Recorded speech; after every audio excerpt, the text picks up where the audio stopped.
We missed the boat in not recognizing the role that these young people can play today. And so I meant that sincerely. Early in his papacy, Pope John Paul II recognized the youth of the world as a second culture that must be addressed. As we must address all cultures, he realized the importance of addressing the culture of youth. And when he talks to the youth, he does a World Youth Day every other year. And the last one was done this year in Paris in August. There were 5 million young people. They anticipated 300,000. They always underestimate what the Pope's going to get. When they did it in Denver, they anticipated about 150,000. There were over 1 million. When they did it in Paris this year, they anticipated 300,000. There were 5 million. And you know, all you hear about is in Paris that 3 to 5% go to church. Well, if that's true, honey, they were all there. Plus some. You know, it's the same thing like with California. We lived in the South, Southern California, for 25 years, and then the Lord put on our hearts to move to Louisiana. And Louisiana was very, very good to us. We did over 120 programs there. We really worked in Louisiana. Then we get back to California. 6 books there. I have a feeling we laid back when we get back to California. Oh, sure. We only did 3 books this year. But you know, the Lord called us back to Northern California. And of course, many people in the country ask the question, why? And we're quite loved, especially where they get EWTN, and they sorrowed because we came to California, because they said, don't you know it's going to break off into the ocean? And I kept saying, and we kept saying to them, that's not what the Lord... It's really not. That's not what the Lord is telling us. And I will share what the Lord has told us, and that's why we're here. And we have told our bishop the same, that this is where it's going to happen. We see a great renewal of the Spirit in Northern California. And we've seen it since. It's true. We've seen this. We've seen it since. Praise Jesus. We were given the gift of our Bishop Wigand in Sacramento 2 years ago, and we followed him. Actually, he was 3 years ago, and we came here a little under 2 years ago. Archbishop Leveda, whom we've known since he was a priest in Camarillo, California at the seminary, has been made the Archbishop of San Francisco. Bishop Montrose, another bishop that we know, Bishop Zeman. He will never have to spend any time in purgatory because he's in San Francisco. But then we have Bishop Zeman, who was the rector These are all of saints. the minor seminary in Los Angeles. He is up in Santa Rosa. And we have Bishop Montrose in Stockton. So we have powerful, powerful bishops coming into our area. Now, those of you who haven't gotten the good bishops yet, just have patience. It's coming. Your turn is coming soon. We really believe the Spirit is working strongly here. They have grouped together in many areas, many ways, and have shown the traditions of the church. We think that's really important. And I think that we make the bishops. And the people of Northern California that I have met and lived with are holy people. And that's the truth. And we knew that before we came here, though. I said to the bishop, there is going to be a flame lit. It's got to be. And we discussed this with many people, including Mother Angelica. Sin has come. Some of the most sinful material, media, diabolical has come from California. 2 weeks ago, we heard that 85% of illegal pornography comes from Southern California. And so at that point, Mother Angelica said they should fall off into the ocean. But they're not going to do that. We are going to convert. I have to talk to her at the end of the month, you know? We're here. But just in case, we bought some beachfront property in Arizona. But honestly, this is where it has to happen. The cross was the worst sign, wasn't it? You see, but this is consecrated land. You've got to understand this. The battle has to be the strongest here because the blessings have been so strong here. Our missionaries, the missionaries of St. Francis of Assisi, came here and consecrated this entire land. Every inch of it. Every inch of it. And that's why the battle has raged here. That's why the battle. But I must share, the church is alive here. And you know where it's alive? Right here. Among the laity. It's the laity, excuse me, Father, with you, naturally. Present company excluded. No. Hey, without our priests, we are dead. But our Pope has told us that the salvation of the church will come through the laity. It will happen through us. One time, the Council of Bishops was having a meeting to determine what feast days they should get rid of in the United States. And so we were praying that they would not eliminate any of the Marian feast days. They were thinking of eliminating the Feast of the Immaculate Conception and the Feast of the Assumption as a holy day of obligation. And so we're praying, and we went into our church. This was in Louisiana. And we said, Father, would you please ask the people to pray today that the bishops do not, get rid of some of our special feast days. Especially of our Blessed Mother. And so he, after the Mass, just towards the end of the Mass, he started talking about this vote that was going to be taken that day and that we should pray. And he says, the priests have never, ever fostered devotion. Devotion has always been fostered by the laity.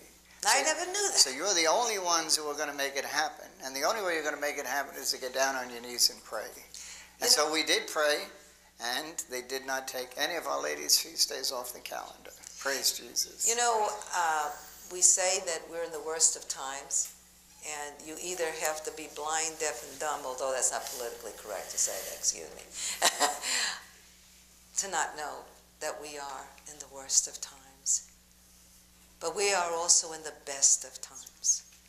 Never in the history of the world, in the history of the church, has the laity had an opportunity and taken the opportunity to be defenders of the faith. To be as informed as you are. And I just have to tell you a little title that I gave to your Catholic bookstores. Your Catholic bookstore is a Catholic resource specialist. That's what she is. That's what she is. That's what want a hand for a Catholic resource specialist. Come on. Come on, Dennis. We need a hand because these are the people. Just for a second. Thank you. These people they're involved in evangelization in the same way that we are, because we write the books, we make the programs, but without them, they're the ones who have to get it to you. We can't get them to you. That has to come through your Catholic resource specialist, and I have to be honest, their job is very difficult in that they've got to monitor everything that comes into their store. This is why you help sometimes. You'll see something that they carry, or you'll see something they shouldn't carry, and you tell them, don't carry this or carry this, and that helps them make decisions. And this is my reason. I read this in this book. I don't think that's according to the teachings of the church. Every one of you should have the Catechism of the Catholic Church. I also noticed in their bookstore, very important, the sacramentary, canon law. Do you know what my bookstores tell us? That those books are always out. They have become the best sellers. The Code of Canon Law, the Sacramentary, and the Roman Missal. All of a sudden, lay people are buying those things. We never had those. I never in my life had a Code of Canon Law, but now I got one. I got a Sacramentary. I've got a Roman Missal. I want to know if they're doing what they're supposed to be doing, and if they're not, why aren't they doing what they're supposed to be doing? We're cracking those books all the time. So they have a responsibility, and you have a responsibility. They're not in business. They have to act in a business-like manner, but they're not in business. They're a ministry. And so the only thing I want to say while they're still up here is this. I have a vested interest, and that is my church. I love you all, but I adore my church. And I say that to Mother Angelica, and if I could say that to her, I say it to you. I adore my church. And my interest in life, our interest in life, is only to make sure that our church is known by the world. Because we must let the world know that this church is the one true Church of Christ. And the only way it's going to happen is if we don't go to a funeral, and the funeral would be of their store. So let's support them, and I'm counting on you. Thank you. Support. But we have a motive, don't we? We do. We don't want these children to go into a bookstore and get the wrong type of literature. It's very easy. It's very easy. It's very simple. And it's very deceiving. These book covers are extremely deceiving. You can buy books I saw one book in there. They have 2 copies left. I'm going to buy both of them and burn them. Because there are books that the book covers are so beautiful and so gorgeous, and it's pure Satan inside these books. We have to be careful of our young people. The reason that we wrote... I got it right here. Okay, there it is. There's a, and you got to read about it. There's a cult in the United States that is so dangerous because it's so devious. And we almost got taken in. Took in, the way Brother Joseph said. We almost got taken in. Doesn't this sound nice? Summit University Press. University. Sounds good, doesn't it? That, to me, that sounded real good. Summit, top of the mountain? Yeah, Summit University Press. So they call us up and they say, you know, the LM7, the documentary. The video so that famous. Shows that Gordon wants to buy so many copies of. Gordon, you have that there? Did you bring it in from the store? Just okay, lift that just up hold that up. Hold it up. It's the most popular documentary we've ever done. It's in every single language. It's even in Chinese and Russian. But okay. Is it there? Okay, yeah, there. turn it over. There. Okay, that one there. Spanish, all the languages. Now that has been, we made that about 9 years ago overseas in Europe. It's the first documentary we ever made, and it is till today the most popular one we've ever had. So these people call us up and they say, we think that video should be in every home in the United States. And boy, I'm excited. I'm with you. I'm with, oh, you better believe it. Boy, that was interesting. Well, and they said we have 150 salesmen throughout the country who will do that, who will make sure it gets into every home in the United States. So, okay, Penny's excited. You have to remember that our background, we weren't bakers, but we were salesmen. And boy, you know, you never get that out of your gut. You know, whatever you are, boy, especially sales. It's a weakness. It's a weakness. You don't even care if you pay the bills. You just want to sell, sell, sell. And with this, we have ulterior motive because, as Brother Joseph says, it's not a sale, it's a soul. Souls. You know, so when you're selling souls, a book or a video, it's a soul. So anyway, they said we've got 150 sales people in the United States, 150. And they were going to get that in every single home. I'm really excited. So, but we'll send you a check in advance, and we'll We need 150 of them. We need 150 of them. Okay, sounds fine. Guess what? Our patroness is Our Lady of Guadalupe. And guess what? Mother Angelica's patroness is Our Lady of Guadalupe. And she's always got her mantle over us. So always ask for that protection of the mantle of Mary over you. So we go to the feast day, which we do every year. And we're in Mexico, and it's the day before we're to return. And one of our volunteers from Louisiana, an ex-Baptist, and boy, I'll tell you, when they convert, honey, whoa. Oh, whoa. Any converts here? They're on fire. Praise Jesus. When they convert, get out of the way. They're on fire. So she's on that phone. She calls us long distance. She said, this Summit University Press wants 150. We got to send them right out. I'm going to duplicate them, Miss Penny. But I don't know how to do it, so Brother Joseph has to tell me what to do. Talk me through. So I said, did they send you a check? She said, no. She said, but they faxed us their financial report. And she said it would choke a horse. And it was in the millions. And that's the truth. Over $35 million worth. And that was just small change. And I don't know why, because I tell you, I have the soul of a salesman. And salesmen have no idea except sell. I said, no. It can wait. Today's Thursday. We'll be home on Friday. We'll ship it out on Monday. She said, but no, they need it. But their meeting is next week. I said, I'm sorry. It's going to wait. And I didn't even hear myself saying this. I thought, what are you saying? I just kept insisting it will wait. We got back. Now another thing. Our ministry is extremely diversified. There's so many phases of that ministry. And Penny Lord never in her life got interested in credit. And definitely can't get interested in credit now. I go and look at the credit report. I don't know why, except as I scan down, I see... Way at the bottom, Chairman and Chief Executive Officer, Elizabeth Clare Prophet. Remember that name. I don't know if any of you know, but Elizabeth 1990 and 1991, People Magazine, Time Magazine, all these exposed her. Did articles about her, sharing about how she bought 35,000 acres near Yellowstone National Park in Montana from Malcolm Forbes and built bomb shelters. So, and she's Oh, got... they're fully armed. It's a whole new age Anti-aircraft. thing. She used to be out of Malibu, and she had a public access TV show. And she would stand in front of an altar, and she was dressed... Like a priest. Should have brought some of them with her. She was dressed in priest vestments, and in back of her she had every symbol of every religion in the world. She had Buddha, she had the Eucharist, she had the tabernacle, she had a monstrance. All these she things. takes pilgrimages to Fatima. And then she would talk like a robot. And see, this was before, we didn't know about New Age and channeling in those days. Who knew what she was doing? I am the voice of the living God. And she'd go on and on and on for hours. And yet she had people giving her millions and millions of dollars. She's worth over 35 million. I don't know how they do it, but they kept giving money to this dear lady, and she kept building this thing. Dear lady? At one point, her husband starts with D, but it ain't husband dear. was arrested for gun running, and I don't know, for some reason these cults like to get into arms, whatever. At any rate, this was the people that wanted to have our videos on the miracles of the Eucharist and send them all over the United States, and we couldn't figure this thing out, but we knew we didn't want anything to do with her. So I contacted them personally, and I didn't say it was me, of course. And I said, we can't ship this to you.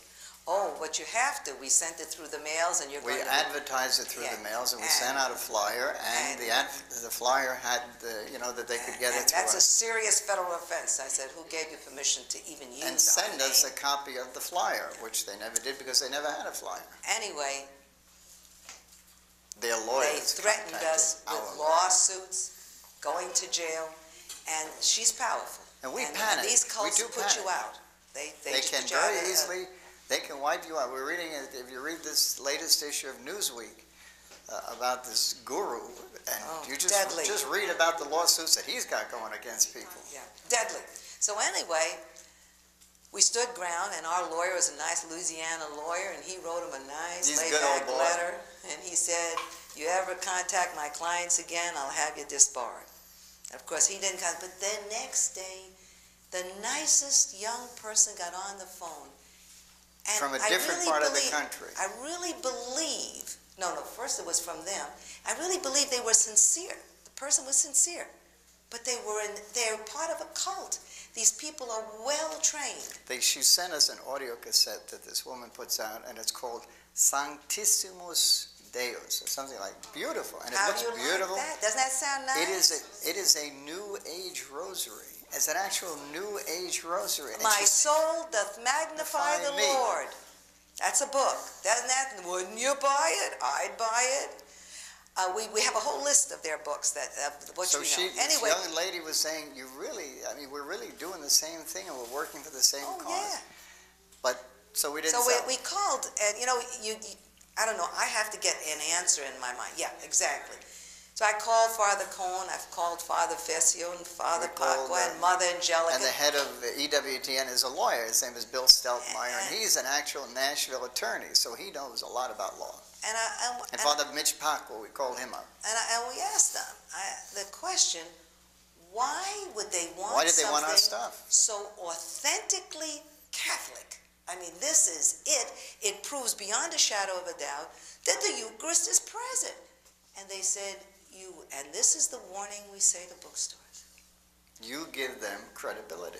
You give them, by your position, if books or videos are in their store, that gives them credibility because they're in a Catholic bookstore. This is why the responsibility is so tremendous on our brother and sister here, and they do need as much help as they can get. They do know certain resources they're only going to get solid stuff from. We're one of those resources. 10 is one of those resources. You'll never get Ignatius. You'll never get anything with solid stuff. Ignatius again is solid. But there are times when something slips through the cracks. And if one of you reads it and it hits that ding, ding, ding, ding, ding, you've got to come in and tell them. You say, hey, there's something wrong here. And then if they agree that there is something wrong, they'll take it out of the store. And the same thing with our books. Please believe me that if ever you found anything that was questionable, that you didn't understand, or you thought was not right, we would appreciate a call, because we will either tell you where we got it, because everything is substantiated. Everything we've done. Or we'll look it up and say, well, wait a minute, thanks a lot, you're right. A video was made a few years ago in this area, San Leandro, which is not far from here. Sad. And it was, from the outside, it looked almost exactly like our video that we just showed you. It was made by Lumen Productions. See, that video was produced by Lumen 2000, which is part of the Pope's Evangelization 2000 program. Well, these people put the name of theirs as Lumen Productions. See? They showed a stained glass window, chalice, and the host on front, and on the back was a statue of Our Lady of the Freeways. You know, where the two freeways? Yeah. Okay, that was on the back. Sounds good, doesn't it? This, and our distributor carried it, many of our Catholic stores carried it, because just to look at it from the outside, it's solid, it looks solid. This was the worst attack on the Catholic Church, on the priesthood, everything we believe in that we have ever seen. They had ex-priests and ex-nuns bad-mouthing, bashing the church. We couldn't, and this thing of Our Lady of the Freeways, they filmed part of it there, and they were just bad-mouthing Our Lady in front of this beautiful statue of Our Lady of the Freeways.